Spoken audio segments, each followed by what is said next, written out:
Welcome, Ryan. Hi, thank you. Thanks for inviting me. Thanks for reshoot this again, man. No worries, man. So remember, I need you to talk in front of the Right. volume knob over here. All right. Which is right. over there. Okay. Do I need to go any closer? No. Speak again? Do I need to go any closer? Yep, just a little bit, yeah. So don't worry, you can adjust the boom Yes, arm sir. and stuff like that. Okay, yeah. cool. So how's business, dude? Business is growing back, I guess. Growing back? Yeah. No, so because for my business is like it's quite seasonal. You can say like during the holiday seasons it is slightly lower. Yeah. Would you say Pasaman is lower or what? The lowest should be year end. Okay. Year end school holiday time. Yeah. Yeah. Unless we cover it back with the school holiday program. What kind of school holiday program you're talking? So school holiday program for kids. So literally there are the previous program that we did it for 7 days and 14 days.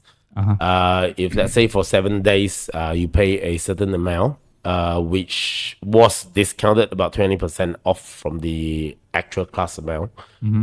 I'm not too sure how much, I don't really remember. 300 plus, yeah, for 7 classes. So normally with these 7 classes they can pick up really good basics because of the back-to-back classes. Yeah. So usually our school holiday programs work very, very well because of these back-to-back classes. Some kids can even pick up like one full stroke within that 7 days. Yeah. Okay. Yep. Now, how 7 days, right? How many, like, what's the duration like for each day? 1 hour per An class. hour? Yeah, an hour per class. And then there'll be like 6 in a class maximum. Yep. I think I need to properly introduce you to the audience. Yeah, too. sure. Yeah. My dear friend Ryan. Hi. Hi, Dennis. The only one. Can I properly introduce you? Oh, Because yes, please. you play a very important role in please. my life, man. Yeah, I'm gonna tell everyone this. And Thank I'm gonna you, tell man. you this. I'm not sure they're aware of, but you are the one who brought me into the bodybuilding kind of working out in the gym. More on self-discipline. Self-discipline, right? Exercise, yeah. And also determination. You introduced me a great amount of determination. For example, 7 pieces of chicken breast from KFC, no skins. Yeah, shit. You know? No chili sauce. That's per meal. That's per meal, man. No chili sauce, no skin. Yep. Just chicken breast. Each one of us have 7 pieces of chicken breast. Yeah, I remember that. That's one of good examples. Another examples could be like each of us eat some a la carte Japanese Yeah, buffet. we went for this a la carte buffet in 80 pieces What's of this place? Taman Desa. sashimi. Taman Desa, yeah. Mandesa. So there was this a la carte buffet which charges about I think it's the 40 ringgit at the time. 35 ringgit Yeah. plus. And when you told me that, I was like, let's go hunt this shop down, man. Yeah. So yeah, I think we ate like the whole fish or I think 80 over pieces. 80 over pieces. Per 80 over plate was pieces. 20 pieces, right? Yeah. So we just that amount just only for salmon. Yeah. We had tuna as well. The white tuna, butterfish. Yeah, white tuna, yeah. Something So we like had that. tuna as well, like Yeah. 80 over pieces as well. So we just go there and buff ourselves up, Yeah, right? yeah. That was like, I think that was 2011. Yeah. And before I know you, I still remember I'm quite skinny. Yeah, Yeah. you were quite slim. Quite I would say. slim. Yeah, quite slim. slim Quite is- light for a tall guy like you. Yeah. Yeah. And I was 55 kg at the time. Hey, that's with scrawny. 183. And 183 cm and my height. And 2 pigs. Yeah. Chopsticks, man. Chopsticks, yeah. Then after I know you, right, we became a very good friend From the first day, man. from first day during training. And you introduced me the way to work out and stuff like that. And also within the day that you brought me into gym and within a month and we are doing dirty buff. Yeah. Yeah. Yeah. We're doing dirty buff as in like probably like I was spending mixed rice Yeah. 14 ringgit. Usually I would spend like 5 ringgit. That's normal people. Yeah. Back in 2011. Yeah, back in 2011. 2011, yeah. 5 ringgit was still I remember you told me, right, if you want to be normal, right, you cannot achieve anything. That's true, man. You gotta be normal. Let's be abnormal. Yeah. So I spent like 15 ringgit or 14 ringgit. That's Mixed so rice. true. 2 plates, man. Yeah. 2 plates. Both hands. Full plates. Full plates. I actually got inspired by my cousin, which, well, he used to be quite skinny as well. Yeah. When he was younger, and then I brought him to the gym. I was the first one who brought him to the gym. Okay. But his body built it was quite good built right now. Real discipline. Yeah. No sugar, no carbs. Even right now? Right now. Oh, that's crazy, man. Crazy man. That's like, yeah, crazy man. So big size. He has his toned body, but this guy's determination is it was really, really different. So there was one time he went to this economic rice, so-called economic rice. There's no more such thing, man. Economic rice. It's called mixed rice. It's called mixed rice. Yeah, it used to be called economic rice. So he took 2 plates of meat, man. The boss looked at him. He said, "That's gonna be expensive, my friend." Yeah, so he paid like 20 ringgit when we were paying about 5 ringgit per meal. Yeah, he was paying 20 ringgit for meat. Yeah, so let me finish my story. Sorry, man. Yeah. I've gained from 55 from the first day of the regime. Yeah, I counted that, and after like 30 plus days, right, I have moved from 55 kg into I think 75 or 70 kg. Around that. You buffed and up. And I buffed like immediately. Everyone surrounding, they see something is different in me. So that is really give me a very confident, built my self-confident. And also because my entire life for the past before I met you, it's tough for me to get skinny, but there's always a way. Yeah, because the problem is within myself. I did not I always chose to eat. I'm being very selective towards my diet. This is not nice, I don't eat. That is not nice, I don't care. That is not the really a correct mindset at the time. But until But that you were young. day, You were quite young. I was quite young. I was probably like 26, 25. Yeah. Yeah, at the time. Young man. Yeah, and my entire life, there are always people have this comment on me. It's very hard for you to get fat, man. It's impossible for you to get, to Mass. To bulk up. Yeah. to buff up, Yeah. right? Yeah. Unless you are getting old, like 40s, 50s, 60s, You get a tummy. old uncle, you get old tummy. Yeah. That is not so correct. So, Yeah. so I always have someone who look down on me and that part of my life. So, and up until that day, I met you. I buff up from 55 to 70 something. That is really I gain a lot of respect from my surrounding friends. I hope I didn't teach you the wrong thing, man. That really set me a mindset, right? Determination, there's nothing impossible. Yeah, Even though my genetic, most of my family members are skinny and tall. Yeah, even my grandpa So is it's actually in your genes. yeah, skinny and tall. But not as skinny as me. Not as skinny as I was. Right. My father not as skinny as I was, but my father was considered a slim person, athletic slim person. Never a buff person. Good genes. Yeah, depends how you look at it. Yeah, you don't get fat. Yeah, if you just play with in a natural way, right? It's hard. It's really hard for us to buff up. Fucking hard, man. But if there's a will, there's a way. Man. There's always a way, right? Yep. So that you set me a mindset about that. Yeah, I believe you're still doing this. You're still doing this kind of mindset. Extremist mindset. And I remember you told me there are a few. You used to be the Selangor coach. Yeah. Water polo coach, and you used to fuck up a lot of people. Yeah. Like the players. Yeah. The water polo players. No, I'm not really fucking them up. Well, okay. Let me explain a little bit on this. Okay, so unlike any other water sports, Yeah. okay, water polo is a little bit more physical compared to diving, swimming, and synchronized swimming. Physical as in you need to have a lot of muscle mass. A lot of fights. Yeah. A lot of physical fights, a lot of punches, a lot With of the kicks. water as well. Yeah, in the water, man. Yeah, a lot of drowning cases, a lot of kicking you in the balls, a lot of trying to trigger your anger out so that you cannot control yourself, so that your whole team will get screwed. So I guess there's a reason why my national coaches were that angry as well, or my state coaches were that screaming at us every single moment. I guess there's a reason why, because I think what they're trying to do was what I did to my players. Okay, literally making them going through the hard time so that they understand actually the hard time is nothing.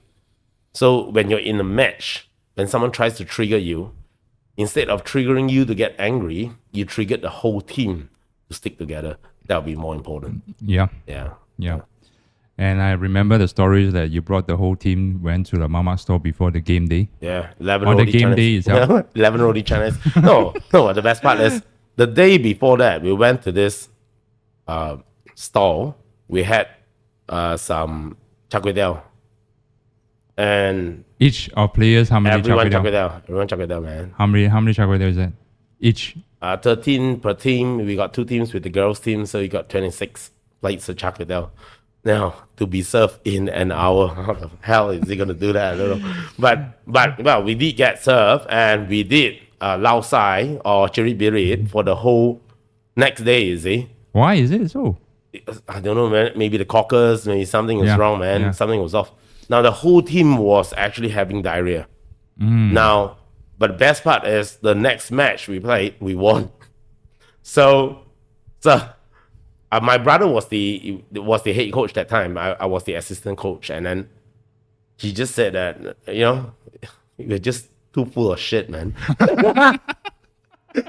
Full of shit, man. No, the reason why you told me this very, I can you can you explain to the audience? You okay, dude? I think Ryan just got choked, man. Water choked him. Because it's not beer. It's not beer, man. That's why he got water choke. I can't live in fresh water. But saltwater fish. Okay, sorry, man. Wait, you want to like explain to the audience that why is it that every time on the game day, right? I believe your players having a very strict diet before the game day. Okay, so something different about strict diets for water polo players. Yes, we do have a lot of proteins. Yes, we do have a lot of veg, but we do have a lot of carbs as well, because the calories that we burn during the whole training session were 3 hours. You're talking about leg training, hand training, coordination training, set trainings, everything, man. It goes up. You can burn up to about 14,000 calories per session. Yeah. That's why if you don't eat your carbs, you get scrawny, man. However, we don't really keep a very, very clean diet. Yeah. Okay. We don't really clean, but we keep a very strict exercise routine so that it is fully utilized. Now, I always believe that a good diet depends on your lifestyle. Okay, if let's say you're like an athlete where you really need your energy, you really need your carbs, right? You need your carbs, you need your proteins to grow your muscles, you need your veg for your vitamins and your fibers and stuff. However, if you're an office worker, you might want to rethink twice about what you're having, because you'll be sitting there the whole day, not moving much. Not burning enough. Not burning enough. Yeah, so not burning enough. You might not need those carbs at all. You see? But these are like physical people, right? Like athletes. They need to have a lot of carbs. Oh, and they also, do. They do. So that they have enough energy to strive, right, during the game day or whatever. So that is I think I still remember you have like brought your players go over there to a mama store, and each one of them have 12 pieces of roti canai stuff, right? Before the game, right? Yeah, they couldn't make it on time, man. We were nearly late. Well, for the you game. guys never pre-ordered that shit. You guys never pre-order that shit, There right?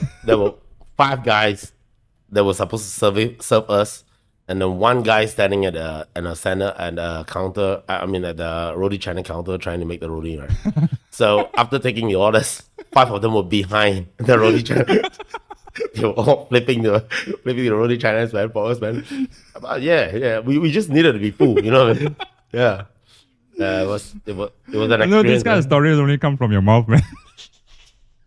Well, it's awesome, man. I mean, I can remember those experiences that we were almost late for a bloody game, man. We almost, which is a match that we can win, definitely, right? And so, but our players are still hungry. What are you talking about? They're not fat. Feed them. Yeah. So that is that set an impression to the audience that what kind of person you are, and you are such an inspiring person to me personally. Thanks, man. In terms of how I look today, how I do things today, and a lot of times it's like military style, man. Yeah. partly that is the mindset given by you. Self-discipline. You're pretty strong in self-discipline, right?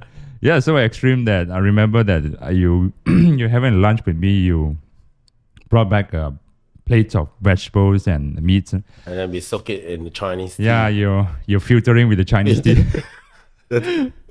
filtering all the sodium. Well, according to the myth, Chinese tea can wash oil. So we take the veg, which is what's the reason? Are you filtering out the sodium? No, I'm filtering out the oil. The oil. Yeah. What's wrong with the oil? Because vegetable back oil is in no those good. days, Yeah. keto diet wasn't something, right? So I was thinking that you were filtering out the sodium because sodium will make you I like love salt, man. I just love sluggish. it. So, well, for me, not really. I can eat MSG just like that, and drink water, and then drink lots of water, so that I can just stop my crave for food. You see, in order to continue working, I can do that, man. Yeah. Until today, I might be screwing my body up, but I think the most important thing is getting things done. Yeah. So right now you're the business owner of Sailfish. I guess with my partner. Yeah, with your partner. Yeah, You're the co-founder. Yep. And also The currently founder. you're running this swimming academy for the past how many years? 8 years? About 10 years? About 10. Yeah, 10 years? 9 years past 10. Yeah. Wow. And to my impression, you're always not the kind of person who likes to work for someone. Oh, Yeah. shit. Since the beginning that I know you. But in terms of managing your own business, you're a different person, man. Seems like you're managing, just like you're managing your health, Yeah. just Yeah. like managing your determination. Yeah. Yeah, it seems like you're flip personality from being an employee and then being an employer. I believe so. Do you want to tell us what inspired you to take this? Obviously, just now there are some stories Yep. that you used to be a Selangor coach for water polo. Yep. Okay, And then- so actually, as a water polo coach for 10 years, about 10 years career, I quit water polo about 10 years ago as well, or less than 10 years ago, probably about 8 years ago. Okay, so at that moment, I could produce state players, people with very strong legs, people with who can move so agilely in water, can do whatever it is in the sea. These people representing Malaysia, representing our own state. I can produce them in less than a year or a year plus, man. Yeah. But comes to think about it, when there was one day that I read the news and then I saw our Malaysian kids drowning cases was about 14 per week. 14 kids 14 dies kids per week. from drowning. Are you referring to the swimming pools that we have, or But not rivers and all really. this? It's mostly for those people who actually swims in the sea. Not sea. Yeah, maybe the sea, but mostly it's from the drainage, man, from the rural areas. Yeah, drainage. Yeah. Drainage. So kids love water, right? But Yeah. but they don't know the danger of it. And plus, when the parents are like busy working, and kids are kept alone thinking that you'll be safe at home, that's when the tragedy happens. See, water comes rushing up to the sewage or to the drainage, is going to flush him out. It's going to flush him out no matter what. Yeah. So if that guy... When was this news came out? 10, 11 years ago? Yeah, about 10, 11 years ago. About there. So I decided, well, maybe I cannot be a rich guy, maybe I cannot be a successful person, but if there's one thing I can do for my country that I have tried my best to lift its name up through sports, I guess if there's one thing I can do for them, is not only producing the best or the best swimmer in the world, or even the strongest water polo player in the world.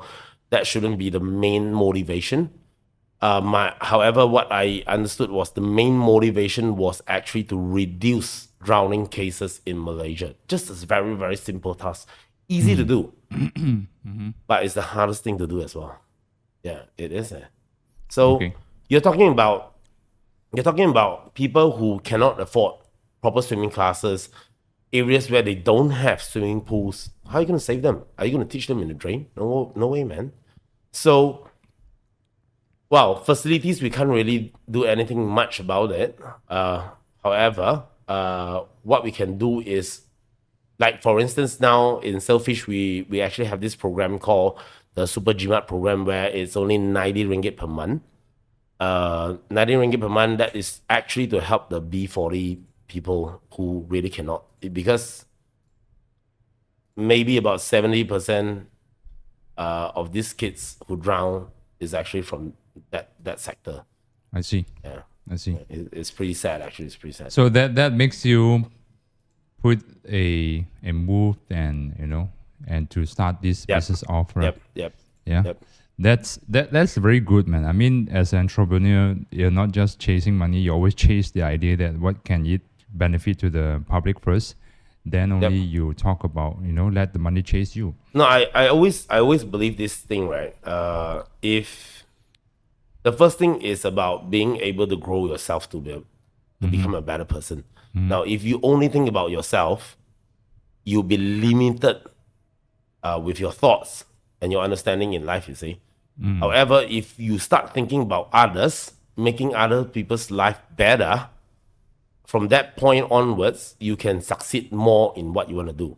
Yeah. Money is one thing, man. Money is one thing. I don't think anyone should really work very, very hard for money. I think you should work very, very hard for the good of others. When that comes, money comes. Yeah. Yeah, absolutely, man. Yeah. I think that's correct.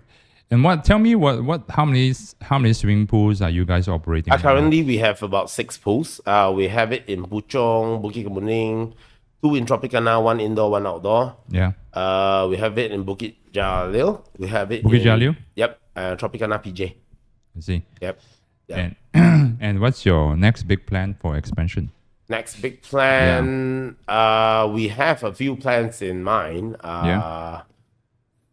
Few more indoor pools, maybe. Still choosing the areas, still finding resources and stuff. Yeah, but it's on the plan. Yeah. Yeah. Like what kind of plan? I would say anything is able to make announcement over here. Probably building up some new pools, some new indoor pools around. Your areas. own pools, yeah, my own, about, yeah, my own. Because right now, majority of the pools belongs to the clubs. Yep. Yeah? And we work together with the clubs currently. We do have our personal pool in Tropicana Aman. However, I think in order to help out more people, we have to start building in areas that we cannot reach. Yeah. And how many trainers are there with you, and how many students? Currently, we have about 40 people with us. 40. Yeah. And how many students are there with students your about 700, 800 around there. Yeah, 800 students. Yeah. When you started, right? How many students were you having? Obviously, you started alone. Did you start alone? Yeah. No. Oh, wait a minute. Did I start alone? I started this idea alone. Yeah. However, I didn't work alone. My players, my Selangor players, that at that time they were also looking for part-time jobs. I did had a previous partner, which he couldn't commit, so that's why he stopped. Yeah. Actually, we started in his condo. He started in his condo in Shah Alam, actually. I still remember teaching my first student. His name is Colin. Still always remember this boy. Is it with you? Or is No, he your it's not trainer? with me. No? I think it's with someone else because we moved to Kota Kening, you see. And Okay. that time I see. we were in Shah Alam area, the more Shah Alam area. Yeah, and then they moved to Subang or something like that. Okay. Yeah, so I still remember teaching they Colin. And then the parents were really supportive because they know that we're new as well. Yeah. So the first year we didn't even know what we were doing. Colin learned for like one whole year, man, and he only learned how to kick. That's it, man. At that moment, I really didn't know much, and after that, then I started to go for courses and stuff Uh-huh. to really, teaching pros are one thing.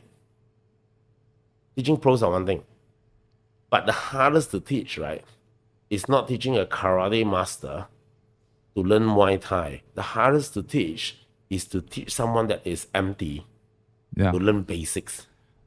Well, okay. Because he hasn't been through the toughness of life yet, So that's where I went to. I picked up courses in Malaysia, went to New Zealand for courses and stuff. For this baby swim baby. Yeah. So then I realized toddlers, yeah. babies, infants. How you handle toddlers. So we actually start teaching from about 4 months old. I did taught 2 months old baby before. Okay. Really interesting. 4 months old, they won't know much what's happening. Okay. But the parents are quite confident to hand over the toddlers to you Oh no. by standing at the poolside. You see, I'm very confident that the parent can handle their baby. Oh, you let the parents handle. So I teach the parent how to handle their baby. Parent as one of the father or mother. Either mom or dad.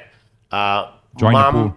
Moms usually does a better job because moms are more attentive.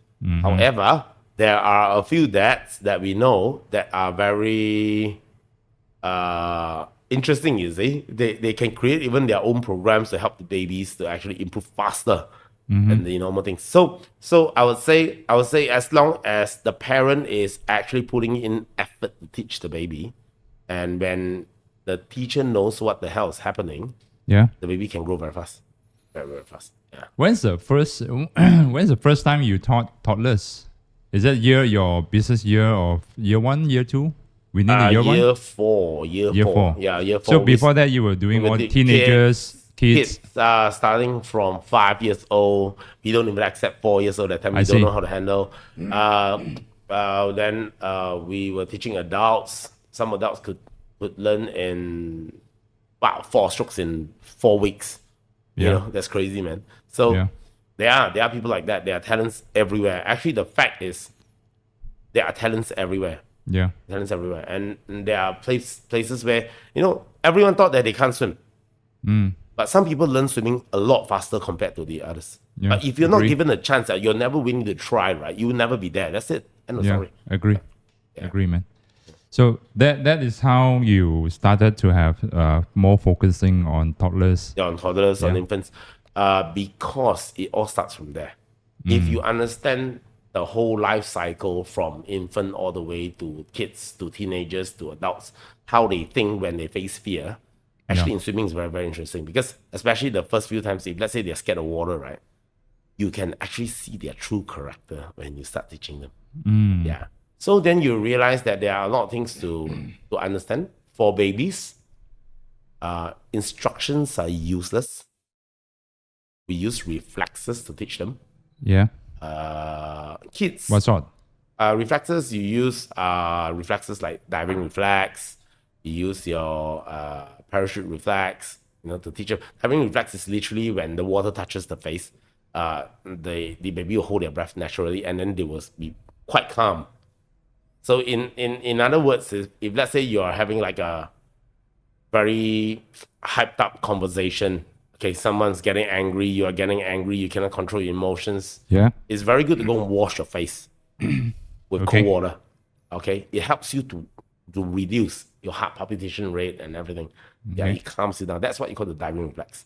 Okay, so using reflexes to teach babies are the easiest, right? Then when it comes to preschoolers, you talk about encouragement, choices, different kind of choices.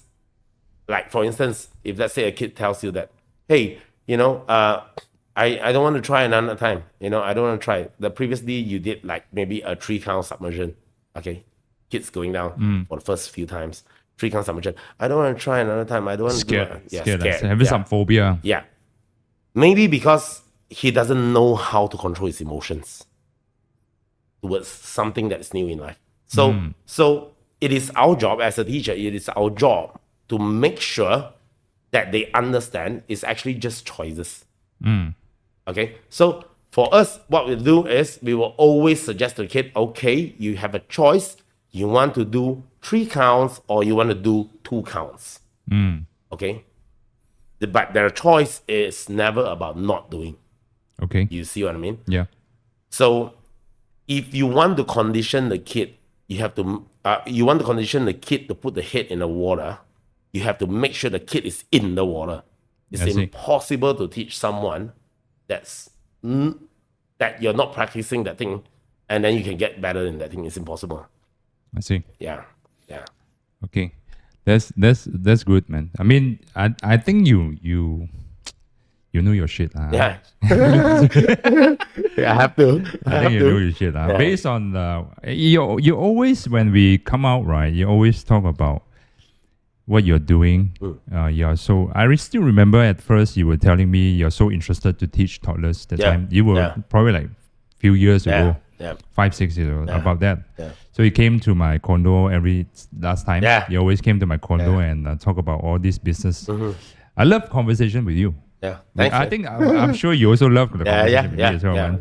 Because we always talk about how to scale the business up, man. We always have this kind of mindset together.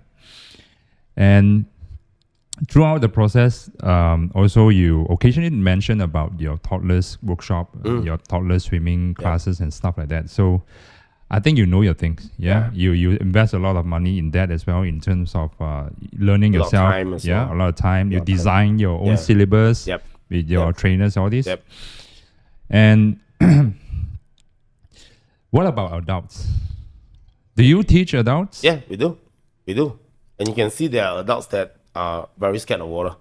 Probably have traumatized before. Adults as in like 20s, 40s, 30s? The oldest we taught is 93. 93. Interesting, right? Yeah. So she was I think it's very good sport for the people because especially, I think swimming is very good sport for overall. I would say. Especially people having some joint problem. But we are talking about 93, man. Yeah. I don't even know I can live till 80. You know what I mean? But at 93, she was an ex what do you call it? Ex-gymnast. Okay. Yeah, but not Malaysian. I'm not too sure where she's from. So she's not local. Not local. So she's 93. She doesn't look like that. She's 93. She can walk faster than me. She's very healthy. She's been exercising all this while. And there was one time I still remember she texted me and then she asked me like, do you teach swimming? And I was like, yeah, we do teach swimming, of course, right? The business, right? And she said, I'm 93. I was like, what?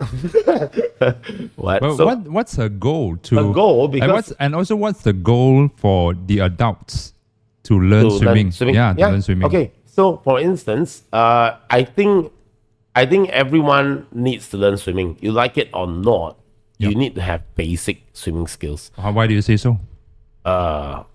Malaysia is a beautiful country. We have beautiful seas. Yeah. If you don't, I'm not saying about drowning cases only, but if you don't know how to enjoy your own country, when we have the best seas. You don't tell me that, oh, I'm scared of water. I don't even know how to go in. Oh, that's it, man. Yeah. That's it, man. Limited choices you have there. Yeah. So I guess, and the other part is of course, it's about saving yourself, right? Survival. Survival. You can go on a what you call that, a yacht party with friends.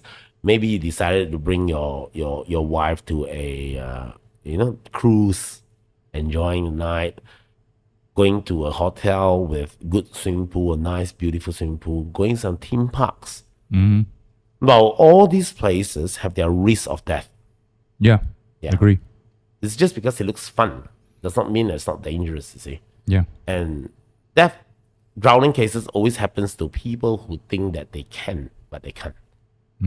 So I think it is important that you do not assume that you can swim until you can properly swim.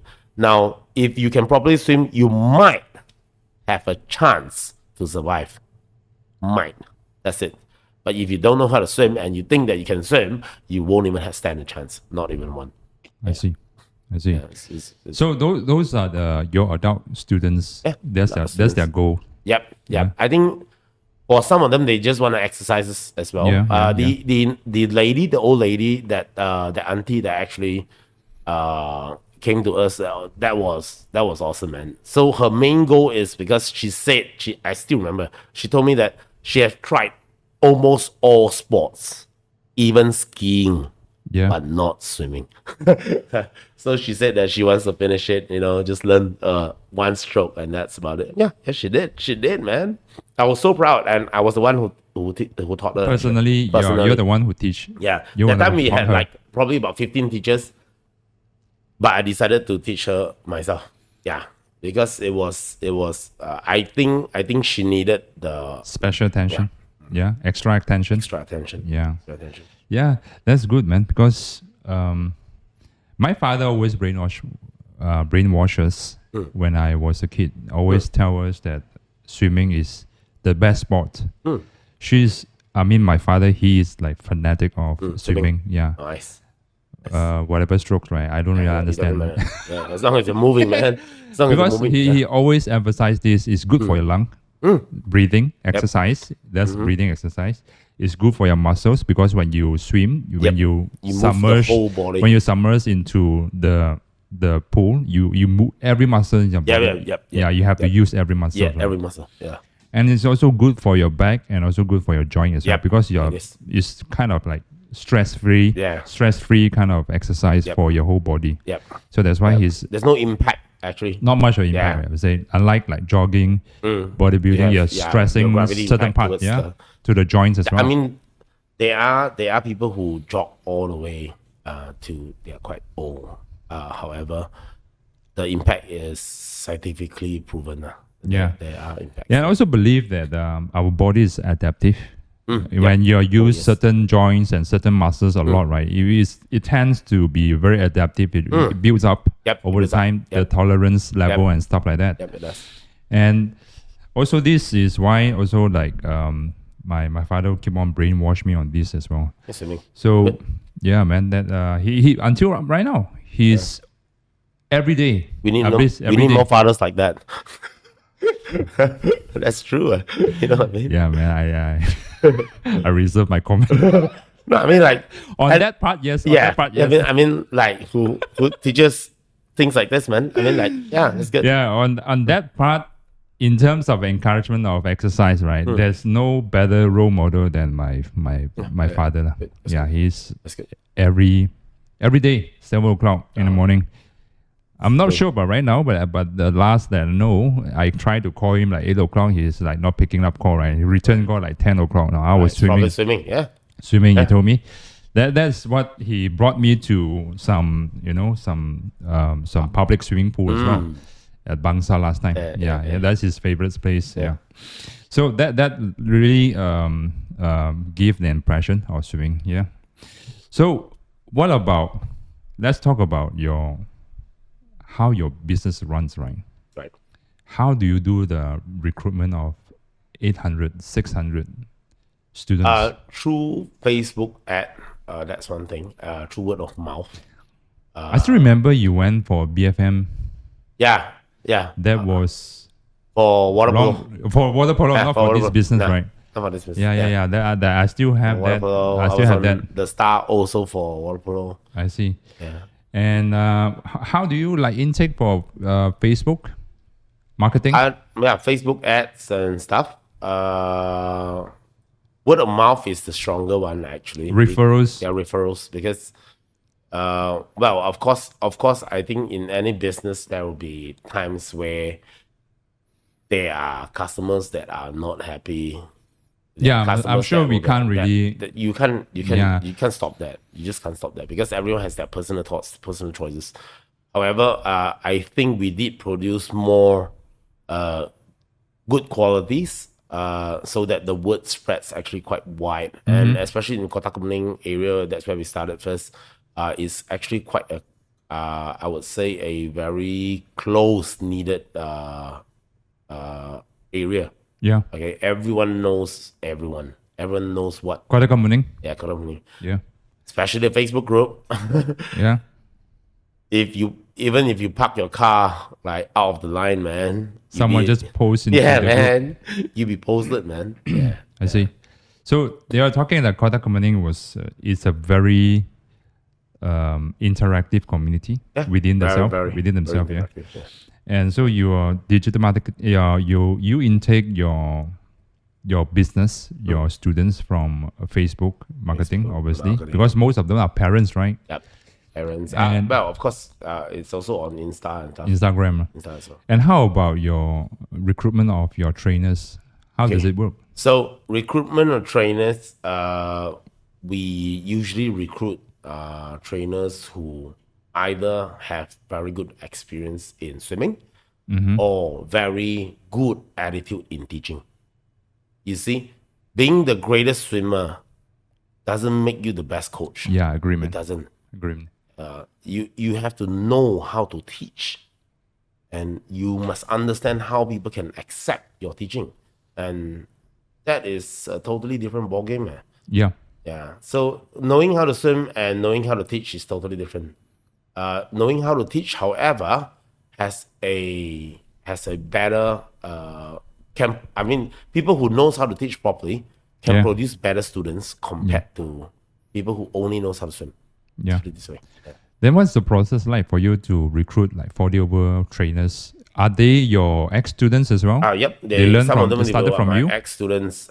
Some are from other swim schools and stuff as well. Yeah. So the main thing here is when they come in, we provide them training, and they have to go through a certain set of training. And if they can't pass, they can't be a teacher.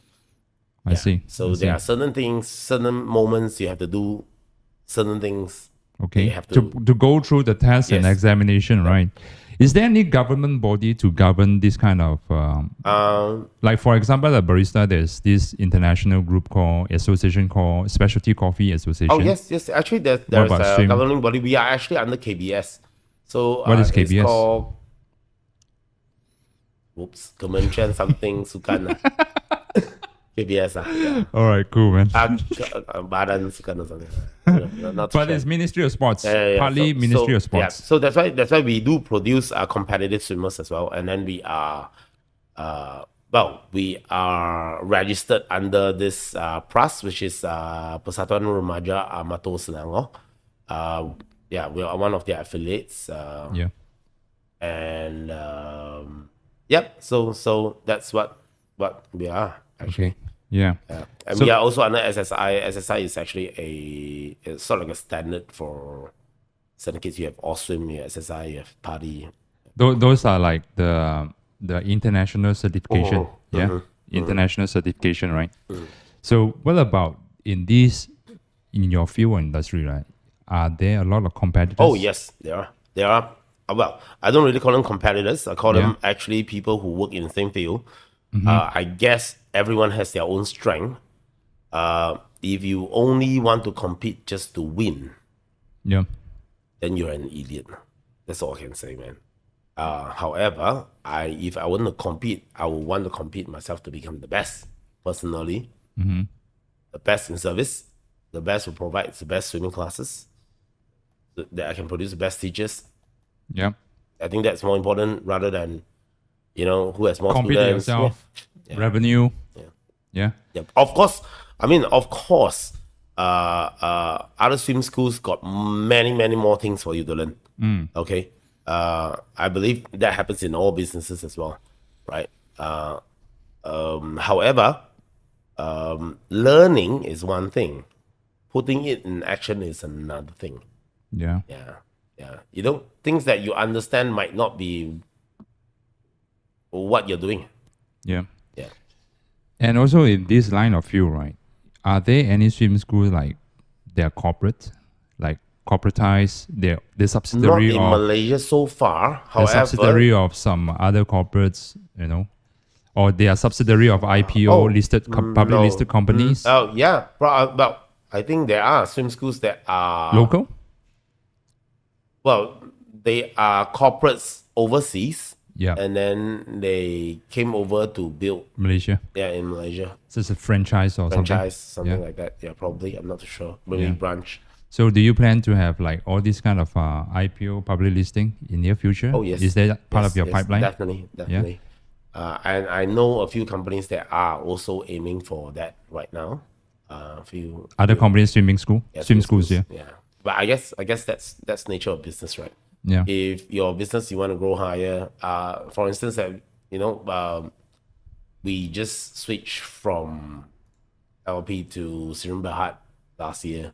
Yeah. The main thing is just to get everything more proper and stuff, and then in order to grow, I think you have to step up with the game. You can't be a small little shop forever. Moms and pops, man. I don't think that's your style. Yeah. I don't think that's your style, man, based on that. Yeah, I know. You can't, man. How about other expansion to other countries? Other countries. Like Singapore, Thailand. I know you love Thailand. I love Thailand. I love Thailand so much, yeah. I love the vibe. I love everything about Thailand. Love Bangkok. Your wife is a half Thai. Yeah, my wife's half Thai. Yeah, she's half Siamese actually. Yeah, she's full Malaysian, but she's half Siamese. Yeah, and then which is the country if you are given capability, which is the first country you aim at? Malaysia. I mean, obviously right now you're in Malaysia. Okay, but so other than Malaysia, from Malaysia, I would be Thailand. Thailand, yeah. What about like Indonesia? Yes. Population is very dense as well. Indonesia, yes, definitely. Indonesia. I love Thailand as well. Don't get me wrong. I love Thailand. It's just the language is a huge barrier. To me, you have to learn. You have to learn. Yeah. It's just like you want to stay in Malaysia, right? You can't just speak your own dialect. You have to make sure that you can speak BM. Like how we do, you know what I mean? But I mean, it is very, very important that when you're in Malaysia, it is very, very important that you learn your own national language first. Yeah. Second will be your English, and third will be your dialect, which is whatever it is. Mother tongue. It can be Mandarin. It can be whatever it is. Yes, I know that there are people who say that you have to learn Mandarin no matter what. Yes. I'm not stopping anyone. I'm not saying that anyone should stop learning, because everyone should learn as many languages as possible if you want to grow. Yeah. Okay. Because by learning languages, you also learn culture. Yeah, I heard this, like if you are a bilingual person, more than lingual. We are multilinguals, Malaysians, and our brain are wired differently. Oh yes, the language should wire your brain differently. This is literally what you call not shallow-minded. Yeah. You start opening your views. Towards other cultures. Open-minded. Yeah. Be more open-minded. Yeah, that's very, very important, because I think that's very, very important for business as well. If you keep thinking that your way of doing it is correct, and you keep believing that that's the traditional way, like last time Chinese Kung Fu teachers, I used to be in martial arts as well. Right? Yeah. So, Chinese Kung Fu teachers, especially that certain school, they will not like to, they don't like you to learn arts from the other school. Other cultures and other traditions. Because they always think that that's the right way to punch. This is the right way to stand. When this kick comes, you have to do blah, blah, blah, blah, blah. I think that's why Bruce Lee is against this kind. Yeah. Bruce Lee himself is against this I think the best thing that he said was actually to take what's useful, reject what's useless, and add what's personally your own. Yeah. That's very important. I think everything in life should be like that. From the way you work, the way you think, the way you handle your relationship, the way you handle your thoughts. I think that's very, very important. Cool, man. Yeah. So Thailand is your number one goal? Thailand is the place that I might want to visit more. To look for a good partner? That's how you want to do it? You want to do it with a joint venture with a local Thai? Yeah. I think I have to because I think with the current law you have to. Yeah, you have to. You have to. Yeah. And it's a 51 and 49%. Yes. Something like that. I think in Malaysia as well. It's the same. I think similar. You cannot go by yourself. Yeah. I think Hong Kong you can go by yourself. Yeah, but Hong Kong is far from home. Yeah. It's very far from home. Okay, so I wouldn't, if I were to ever visit other countries or even try to set up business there, it would start off with some places that are nearer to home so that we still can get things done. Yeah. I see. What do you think about Singapore then? Singapore has one small little place. They have 30 over, like Ang Mo Kio, I think they have like 20 over swimming pools, man. Yeah. One Ang Mo Kio itself. And one swimming pool, can you imagine one swimming pool, how many swimmers you can produce? In such a big island that they have, how many swimmers are there? Well, let me tell you this, man. Singaporean government, right? They always have some encouragement in terms of incentive for the locals to start their own business. Yes, they do. And they are encouraged to go into Malaysia to start their own business. They are paid, they are incentivized by the government to open foreign business account. Oh, that's interesting. Yeah, so if you have a Singapore partner, you have a lot of perks to get from the Singaporean government in terms of business. Right. In terms of business. Right. So that's what good thing about the Singapore government, that they always encourage their citizens to start their own, to be entrepreneurs, to go expand and make Singapore proud. Yeah. You know? Yeah. That's what good thing about Singapore. I also do believe that not everyone wants to be entrepreneur. Yes, that's correct. Yeah. Not everyone can. Yeah. Actually, not everyone can. Yeah. It's easy to say, like, the first time, part of it why I want to quit jobs that I have is also because that I thought that I don't want to work a 9 to 5. Okay. But I realized when I started working my own business, I'm working 24/7, man. Yeah, that's So that's the package, man. yeah. What I learned is it's not about trying to escape the hard times or the hard times the times that you don't like, especially work times. Things are very tedious. Things are a lot. Long hours working. Yeah. Now, I always believe that is actually part of training. You see, the more shit you go through, the better you're gonna be in that art. The more shit that you eat, the better you are, man. Yeah, that's true, man. Life is not about doing everything the thing that you love to do. Yeah. Yes. If there's someone who said this, right? If he's like a bodybuilder, he said that if I only go to the gym when I like, I'll be a fat fuck. You know what I mean? Yeah, man. And the other part about what I hear a lot of people say is like, oh, I need motivation to do this, motivation to do that, motivation. I don't have motivation to do this. I don't have motivation to do that. That's bullshit. Yeah. That's bullshit. Motivation means, well, you feel that you like to do that on that day, then you start doing it. Then you never get things done, man. You just never get things done.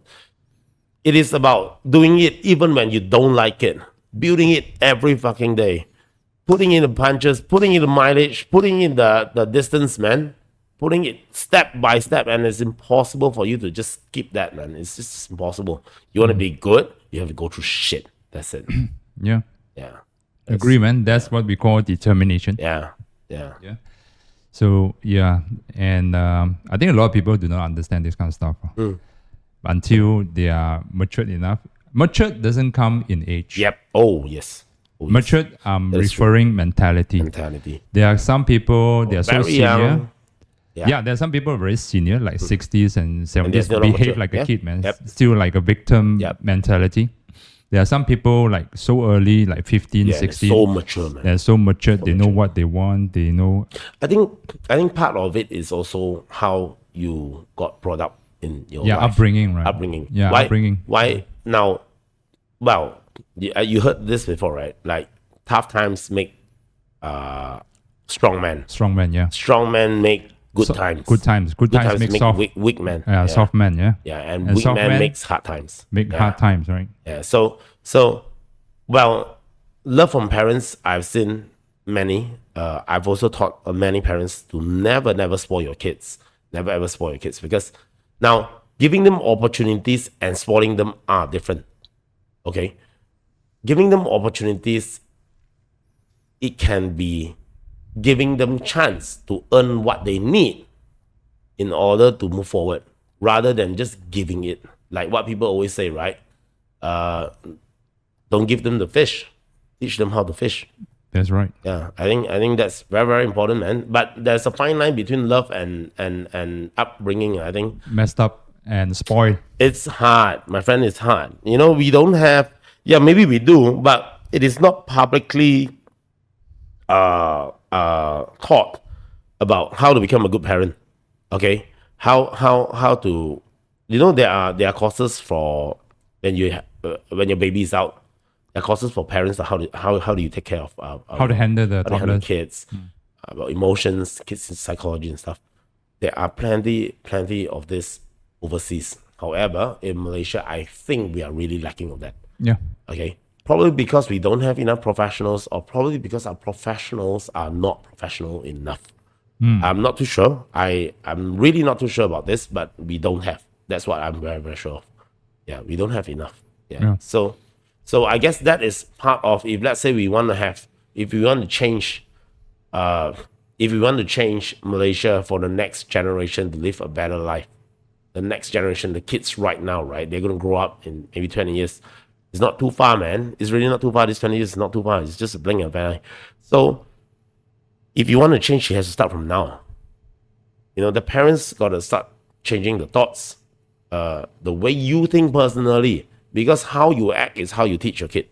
It's not about what you teach. You can say something and you don't do it. Your kid will understand one thing. It means that, you can say and don't do it. Let me define what's my definition of spoil the kids. Yeah. Spoiling the kid doesn't mean just buying whatever the fuck you want for your kids. Yeah, I know we all been through hard times. We all been through a very poor economy kind of family. Like for me. But not just that, man. Not just that you're spoiling your kids by buying the things that you wish your kids want to have. Not just that. That's part of it. Yes. But I've seen my friends, they overprotecting their kids. Oh, yes. I've seen the way they parenting the kids is like the kids they do not have their own ideas. They do not have their own opinions. Yeah. They can't even walk to the basin just probably 10 steps away to wash their hands. They always have to protect the kids, to walk them, or else the kids are not allowed to walk over there 10 steps away. To wash the kids, to wash their hands after the lunch or after the breakfast. They don't dare. They don't dare, man. Yeah. But, so you're being a very satellite kind of parent, right? This would mold them become, a weakling. Yeah. A weakling that they cannot even dare to step out to wash their hands. No, the worst part is, and until the day that they understand, they don't have to live to abide by your rules. You start trying things that they're not supposed to. Okay, you will end up in worse places. Yeah. So right now, those satellite parents, they are trying to protect a shield, right? To create a shield for their kids, right? Yeah. So when they're out from this society, right? How do you protect your kids? Yeah. Exactly. The kids become, oh, this I thought supposed to every adult, everyone's supposed to protect me. So when they're out, then they're fucked, man. Yep.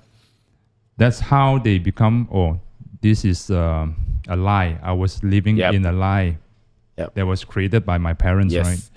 So that's how the rebels, I would say, the messed up kids start behaving. And it doesn't happen during good times, see.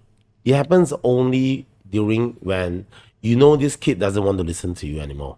Yeah. And you have been trying your best to keep him that way. For instance, not going to a party.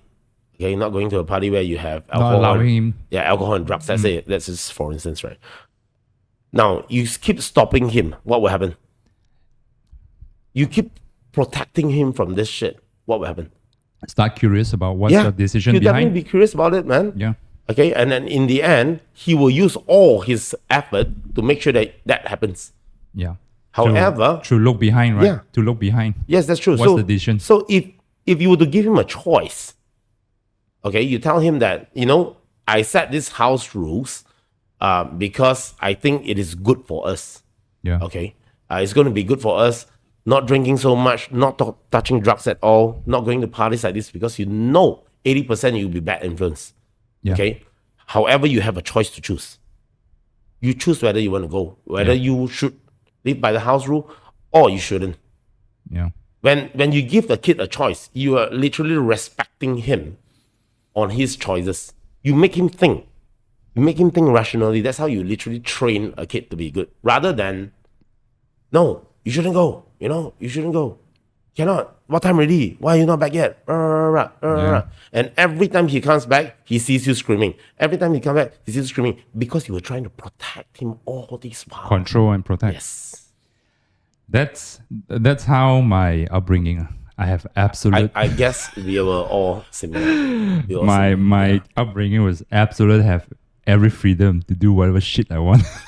You want to try this? Go ahead, man. Oh, that's why it makes you a tough guy. Yeah. Tough But life. I'm not.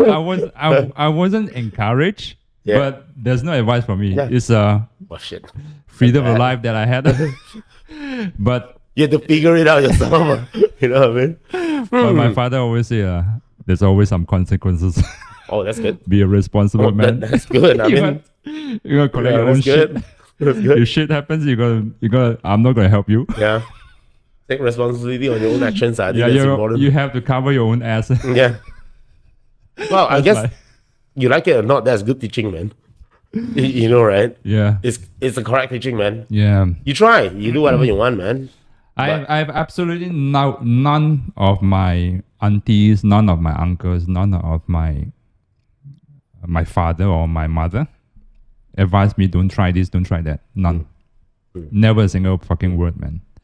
Don't try these party drugs. They stay very neutral. Although I never try, I'm still proud that I don't do all this. That's good. And but my surrounding friends, right, they were doing all this when I was young. And so lucky that I did not fall for that kind of stuff. Yeah. I was Good. I was not interested and attracted by all this. This kind of lifestyle doesn't suit me, man. Oh, that's good. I hate to wake up tired and hate to wake up, I sleep late and then wake up next day very tired. I don't feel like want to do anything. My mind is sluggish. Let's say I have this kind of nightlife, the next day. Yeah. It takes days to recover on. Yep. That's So that's why I don't really enjoy this kind of lifestyle. so you like coffee more. Yeah. But coffee is later life, I would say. And when I was 20s, and then I was surrounded by. Wakes you up, man. This is totally the opposite of Yeah, totally the opposite of whatever my friends are doing. There's this, but for normal, like going out to have a dinner, then we have some teh tarik, this kind of style, then have some shisha, smoking. This is normal to me, but not into the party that they're having. We party up until morning, this kind of stuff. Not me, man. Don't look for me, that shit, man. Even though my upbringing never asked me to stop doing this, don't do that, don't do this, this is bad for you. No, man, I wasn't taught and educated. It's just the way I am. and I don't really enjoy this kind of stuff. And I foresee I don't want to have this involved in this kind of stuff. It brings me nowhere, man. Thank God. Yeah, Really. it brings me nowhere. So, yeah, so that's why my upbringing is a little bit different. I have absolutely No, I guess free to do. It's just like GTA, man. But your upbringing is a bit tough as well because you had to start working quite young. Hey. Yeah, 17. 17. Yeah, man. 16. But if you consider a long holiday working, yes, that was 16. I always believe this. Hey, I always believe that people who go out from home when you're about 17, 18, you will never do this kind of thing because you know there are more important things to focus on. Yeah, I have friends who do this kind of thing once in a while. But yeah, but depends. Oh well. That's his choice, you know. Yeah. That's his leisure. Yeah, but go ahead, man. Keeps him wise, man. Occasionally, you know, he needs some thrills in his life. Frills. No frills. Thrill, man, thrill. Thrills. But no, that's his choice. He's still grind. You know, I think Elon Musk also. Yeah. He parties a lot, man. But he still grind like crazy. Yeah. Like 20 hours a day working. But I guess as long as you know what you're doing. Yes. Yeah, That's you have more to know what important, you're man. doing, man. Yeah, you have to make the decision that you can afford for the consequences. Yes. That is very important. Very important. I think it's important. Yeah, man. So that's the upbringing for the parents. Yeah, for the parents. Hopefully, you know, my friend also like doing the recruitment for, you know, he works in the real estate agency. He does the recruitment. He sees a lot of young people like easily give up. Oh yes. Yeah, partly because of especially the Gen Z, especially like 20s. Good life. Yeah. And there's always, he noticed that there's always some safety net underneath them. Yeah. Then you're not worried. Yeah. You're not worried. You just try, you know, 2 months later, not my thing. Yeah. Quit. Go back home and temporarily retired at home. Yeah. Shit, man. They retire earlier than anyone else, man. Retire for 2 years, you know, retire for 6 Yeah. months. There's always some protection to protect you. Yeah, so that he noticed that most of the young girls, they don't grind anymore. Have you watched this movie, the Dark Knight, the third one with Bane? Yeah, but that's a long time ago, right? Yeah, long time ago. 2000. You remember there was this scene where he has to jump out from the pit. Is that, I think it's Batman Begins, right? No, that's the third Bane. one. Bane. Yeah, Bane. He was supposed to Dark jump Knight out, Rises. but always with the safety string. Yeah. It's impossible for him to jump out. Yeah. Yeah, that movie really inspired me, man. So I understand. The moment he just unhooked himself from the string, right? Then he has to do it. You have to get it done. The moment that you know your life support is cancelled, and you know that your parents cannot afford anymore, or you know that all this while your parents couldn't afford at all, or the truth that your parents never supported you at all. There are so many cases. Okay, so it's until that moment that you realize that you are on your own, and when you're on your own, you realize things are actually slapping you in the face. Okay, you can don't work, man. You can just don't work, man. Yeah, you know, you can don't work. You can sit in the park forever. Just work for a meal a day. You can, you know, you can even work part time, get a little bit of money. Yeah. To go through life, you can. You can. It's always a choice, right? There's no wrong, there's no right. But where you are and where you're gonna be, you take responsibility of your actions. Yeah. That's all I can say. Here's the advice from my friend. Yeah. Time is free, man. Time is free. Time is free, but it's limited. Yeah. But you cannot go back in time, man. Yeah, it's limited. It's limited. And it's Once limited. It's past. The worst part is there's a limit to it. You know or not? We always think that, okay, let's talk about this past, present, and future. Okay. You spend too much time wasting on your past, thinking about what I should have done. You will spend more time regretting. Yeah. You keep thinking about the future, okay, you'll be anxious. Okay. Scared taking steps. Yeah, scared about taking steps because, oh shit, this is gonna fall, that's gonna die. Blah, blah, blah. So a lot of people will say that you take care of your present. However, the present does not exist. Present does not exist. Every present is a past. Every second. Yeah, every second is a past. So sometimes I really think it's about being able to appreciate the moment. Okay. And every moment, rather than existence, is actually more like an experience.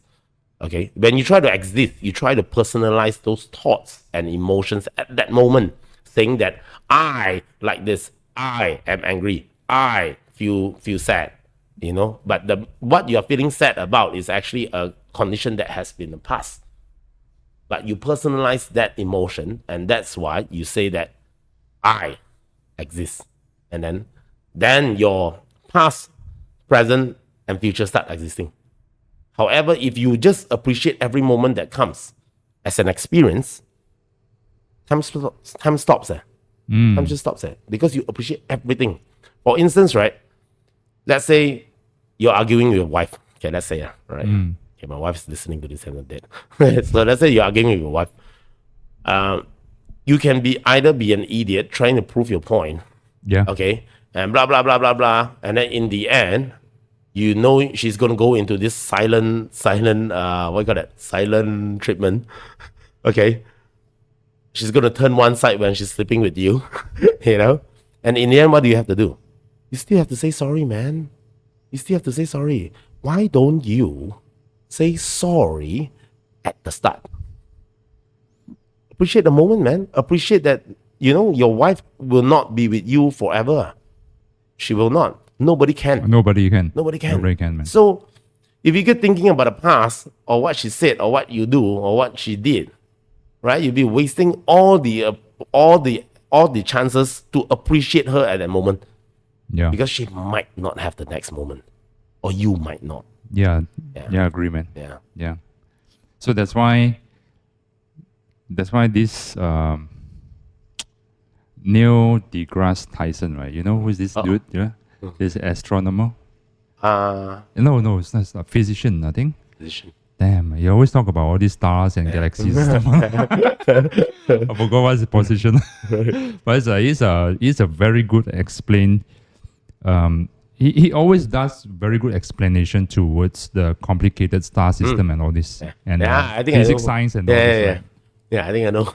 There's one question that that he did an interview in one of the BBC or whatever, one of the TV station, right? The presenter was asking him, "What do you think